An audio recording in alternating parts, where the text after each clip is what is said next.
আসসালামু আলাইকুম। নাজনীন আহমেদ আমন্ত্রণ জানাচ্ছি এনটিভির মধ্যাহ্নের খবরে। গতকালের তুলনায় রাজধানীতে শীতের প্রকোপ কিছুটা কমলেও দেশের উত্তরাঞ্চলের কয়েকটি জেলায় বইছে মৃদু শৈত্যপ্রবাহ। শীতে বিপর্যস্ত দেশের উত্তর জনপদে জনজীবন। 2 দিন ধরে দেখা নেই সূর্যের। রাস্তাঘাট অনেকটা জনশূন্য। সবচেয়ে বেশি দুর্ভোগে পড়েছেন খেটে খাওয়া মানুষজন। জীবিকার তাগিদে রাস্তায় বের হতে হচ্ছে তাদের। বাড়ছে ঠান্ডাজনিত নানা রোগ ব্যাধি। আবহাওয়া অফিস জানিয়েছে, আগামী 24 ঘন্টার মধ্যে সারা দেশের তাপমাত্রা বৃদ্ধি পাবে, যার ফলে শীতের অনুভূতি কমে আসবে। তবে আগামী 7 থেকে 8 তারিখের দিকে সিলেট ও ময়মনসিংহ এলাকায় হালকা বৃষ্টি হবার সম্ভাবনা রয়েছে। এরপর থেকে তাপমাত্রা আবার কমে আসবে। চলতি মাসে 1 থেকে 2টি মাঝারি থেকে তীব্র শৈত্যপ্রবাহের সম্ভাবনা রয়েছে। আজ দেশের সর্বনিম্ন তাপমাত্রা রেকর্ড করা হয়েছে পঞ্চগড়ের তেঁতুলিয়ায় 9.8 ডিগ্রি সেলসিয়াস। দিনাজপুরে বেড়েছে শীতের তীব্রতা। কুয়াশার চাদরে ঢাকা পড়েছে চারদিক। অনেক স্থানে কুয়াশার মতো বৃষ্টি ঝরছে। দুর্ঘটনা এড়াতে যানবাহন চলছে হেডলাইট জ্বালিয়ে। একই চিত্র চুয়াডাঙ্গা, কুড়িগ্রাম, নাটোর, সিরাজগঞ্জ, বগুড়া, রাজশাহী সহ উত্তরের বেশিরভাগ জেলায়। আবহাওয়া পূর্বাভাসে বলা হয়েছে, সপ্তাহখানেকের মধ্যে কুয়াশা কমে গেলেও সামনের দিনে শীতের তীব্রতা আরও বাড়বে।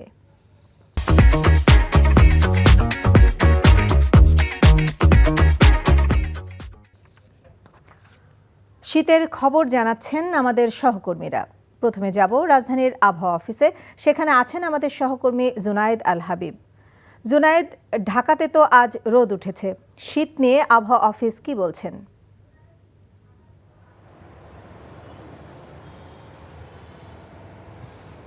নাজনীন, আপনি যেমনটা বলছিলেন যে আসলে আগামী 24 ঘন্টার মধ্যে শীতের তীব্রতা কমে আসবে এবং আবহাওয়া অফিস যেটা আমাদেরকে জানিয়েছে যে আজকে ঢাকা সহ দেশের অধিকাংশ এলাকায় কিন্তু সূর্যের দেখা মিলেছে এবং এটি অব্যাহত থাকবে কয়েকদিন জুড়ে। এবং আবহাওয়ার পূর্বাভাসে যেটি জানানো হচ্ছে যে আসলে এই জানুয়ারি মাস জুড়েই শীতের অনুভূতি থাকবে সারা দেশেই। এর মধ্যে 1 থেকে 2টি তীব্র শৈত্যপ্রবাহর সম্ভাবনা রয়েছে। তবে ঢাকায় কিন্তু তীব্র শৈত্যপ্রবাহের কোনো সম্ভাবনা নেই। আবহাওয়া অফিস যেমনটা জানিয়েছে যে ঢাকায় মৃদু শৈত্যপ্রবাহের আসলে সম্ভাবনা রয়েছে, যেটি জানুয়ারি মাসের আসলে মাঝামাঝি সময় হতে পারে। এছাড়া আসলে আপনি জানেন যে সারা দেশেই কিছু কিছু অঞ্চলে আসলে কুয়াশা, প্রচণ্ড কুয়াশা দেখা দিয়েছে এবং এটিও কমে আসবে। তবে আবহাওয়া অফিসের পক্ষ থেকে সর্বশেষ যে তথ্যটি জানিয়েছে যে কুয়াশা কমে গেলেও শীতের অনুভূতি কিন্তু বাড়বে এবং এই শীতের মধ্যে আসলে বয়স্ক এবং শিশুদেরকে নিরাপদ রাখা এবং সযত্নে রাখার জন্য কিন্তু আবহাওয়া অফিসের পক্ষ থেকে বলা হয়েছে। এবং আপনি জানেন যে শীতজনিত বিভিন্ন রোগে কিন্তু শিশুরা আক্রান্ত হয় এবং বয়স্করা আক্রান্ত হয়। সেক্ষেত্রে কিছুটা বাড়তি সতর্কতা অবলম্বনের কথাও কিন্তু বলা হচ্ছে। তবে ঢাকা শহরে আজকে শীতের যেমন দেখা নেই, গত কয়েকদিন জুড়েই কিন্তু ঢাকাতে যে খেটে খাওয়া মানুষ আমরা দেখেছি যে দুর্ভোগে পড়েছেন। অনেকেই আসলে গরম কাপড়ের অভাবে, বিশেষ করে যারা ছিন্নমূল মানুষ রয়েছেন, সে মানুষের কষ্ট কিন্তু আমরা দেখেছি। এবং এই মানুষগুলোর আসলে যেটা দাবি করছেন যে সমাজের বিত্তবান যারা রয়েছেন আসলে তাদের সহযোগিতা চেয়েছেন এবং এই শীতের মধ্যে আসলে সহযোগিতার হাত বাড়িয়ে দেওয়ার জন্য কিন্তু ছিন্নমূল মানুষ এবং নিম্নবিত্ত মানুষগুলো কিন্তু আবেদন জানিয়েছেন। তো নাজদিন, এই ছিল আবহাওয়া অফিস থেকে আমার কাছে সবশেষ। জুনায়েদ, আপনি সাথেই থাকুন। এখন যাচ্ছি রংপুরের সহকর্মী AKM মইনুল হকের কাছে। মইনুল, উত্তরাঞ্চলে শীতের তীব্রতা কেমন দেখছেন?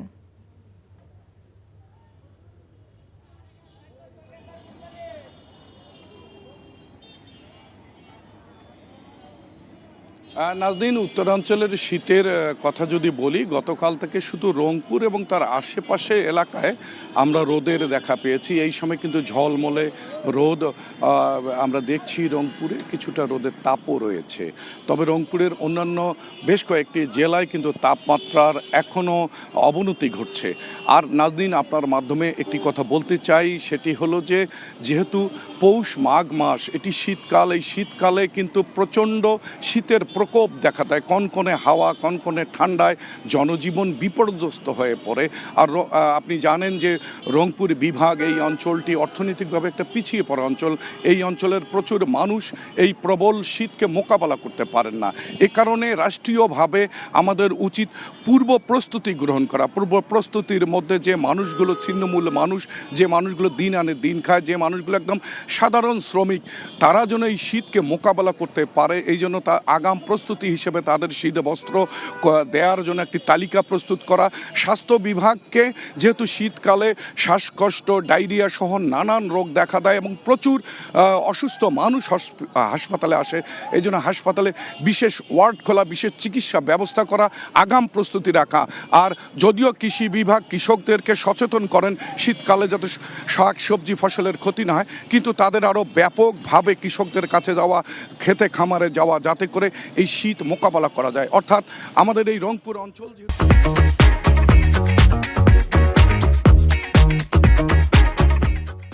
বাংলাদেশের সাবেক প্রধানমন্ত্রী শেখ হাসিনাকে ফেরত দেওয়ার ব্যাপারে নতুন কোনো তথ্য নেই ভারতের পররাষ্ট্র মন্ত্রণালয়ের কাছে। মন্ত্রণালয়ের মুখপাত্র রণধীর জয়সওয়াল শুক্রবার সাংবাদিকদের এক প্রশ্নের উত্তরে এই কথা বলেন। শেখ হাসিনাকে ফেরত দেওয়ার ব্যাপারে ভারত কি সিদ্ধান্ত নিয়েছে, এমন প্রশ্নের জবাবে রণধীর জানান, বাংলাদেশের সরকার হাসিনাকে ফেরত দানের জন্য ভারতে চিঠি দিয়েছে, দিল্লি সেই চিঠি গ্রহণ করেছে, কিন্তু এর থেকে বেশি আর কোনো সিদ্ধান্ত নেওয়া হয়নি বলেও স্পষ্ট করেন ভারতীয় মন্ত্রণালয়ের মুখপাত্র। শিক্ষার্থী জনতার অভ্যুত্থানের মুখে টিকতে না পেরে 2024 সালের 5 আগস্ট দেশ ছেড়ে ভারতে পালিয়ে যান শেখ হাসিনা। এরপর থেকে সেখানেই অবস্থান করছেন তিনি। সরকার পতন হলেও সড়কে নৈরাজ্য, চাঁদাবাজি এবং দুর্ঘটনা কমেনি বলে জানিয়েছে বাংলাদেশ যাত্রী কল্যাণ সমিতি। সকালে ঢাকা রিপোর্টার্স ইউনিটিতে এক সংবাদ সম্মেলনে সড়ক দুর্ঘটনার হাত থেকে যাত্রীদের বাঁচাতে সরকারের প্রতি আহ্বান জানান সংগঠনটির মহাসচিব মোজাম্মেল হক। বিগত সরকারের আমলে সড়ক দুর্ঘটনার প্রকৃত চিত্র দেখানো হয়নি, দুর্ঘটনার সংখ্যা কমাতে চাপ প্রয়োগ করা হতো বলে অভিযোগ করেন তিনি। যাত্রী কল্যাণ সমিতির বার্ষিক দুর্ঘটনা প্রতিবেদন প্রকাশ উপলক্ষে আয়োজিত সংবাদ সম্মেলনে জানানো হয়, 2023 সালের তুলনায় 1.54% দুর্ঘটনা বেড়েছে। গত বছরের তুলনায় বেড়েছে সড়ক দুর্ঘটনার হতাহতের সংখ্যাও। দুর্ঘটনায় সংঘটিত হওয়ার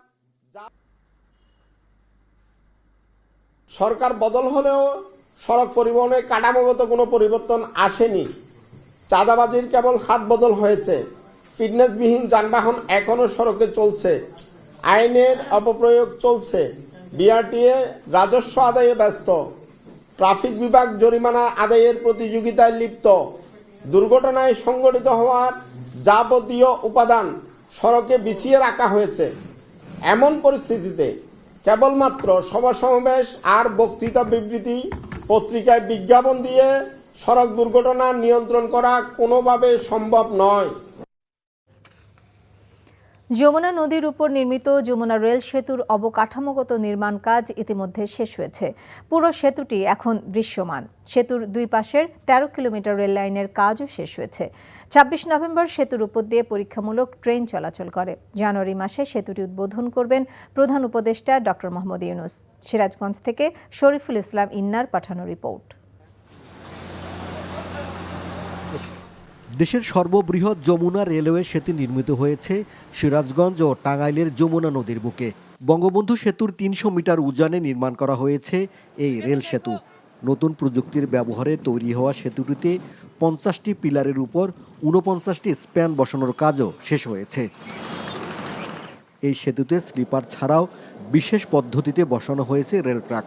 সবকিছু ঠিক থাকলে জানুয়ারি মাসেই এটির উদ্বোধন করবেন প্রধান উপদেষ্টা ডক্টর মোহাম্মদ ইউনূস। আমরা যারা ব্যবসায়ী আছি তারা আমরা খুব দ্রুত সকালে এখান থেকে যদি রওনা দিই, যমুনা সেতু পার হয়ে আমরা ঢাকায় তাড়াতাড়ি দ্রুত পৌঁছাতে পারি এবং সেখান থেকে আমরা মালামাল ক্রয় করে আবার সিরাজগঞ্জে খুব দ্রুত তাড়াতাড়ি আমরা পৌঁছাতে পারি।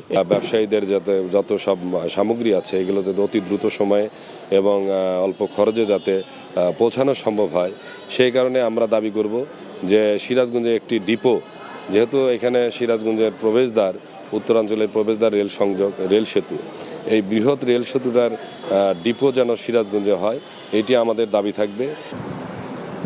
যমুনা রেল সেতুটি চালু হলে ডাবল লাইন দিয়ে পণ্যবাহী ও যাত্রীবাহী ট্রেন চলাচল করবে। এতে রাজধানী ঢাকার সাথে দেশের উত্তর পশ্চিমাঞ্চলের রেল যোগাযোগের গতি বাড়বে। আমাদের এই সেতুর আরেকটা প্যাকেজের কাজ আছে, সিগন্যালিং কাজ। তো সিগন্যালিংটা আমরা আসলে শেষ হতে মার্চ পর্যন্ত লাগবে, বাট সিগন্যালিং কাজের সাথে মূলত ব্রিজে ট্রেন চলাচলের কোনো সাংঘর্ষিক না। যমুনা সেতু দিয়ে 38টি ট্রেন চলাচল করলেও এখন রেল সেতু দিয়ে প্রতিদিন 88টি ট্রেন চলাচল করবে। NTV news desk. চট্টগ্রামে শুরু হয়েছে মাসব্যাপী ফুল উৎসব। ফৌজদারহাট এলাকায় উৎসবের আয়োজন করেছে জেলা প্রশাসন। উৎসবের উদ্বোধন করেছেন মন্ত্রিপরিষদ সচিব ডক্টর শেখ আব্দুর রশিদ। সেখানে আছেন আমাদের সহকর্মী শামসুল হক হায়দরি। সরাসরি যাচ্ছি। হায়দরি, কত ধরনের ফুল চাষ করেছে ওখানে?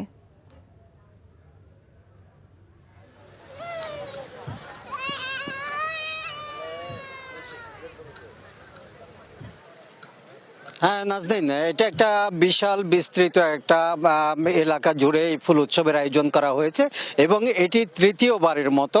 এর আগে দুবার হয়েছে। তো এটি যতই প্রতি বছরই এটির বিস্তৃতি বাড়ছে এবং ফুলের সংখ্যা, ফুলের প্রজাতি এগুলো সবই বাড়ছে।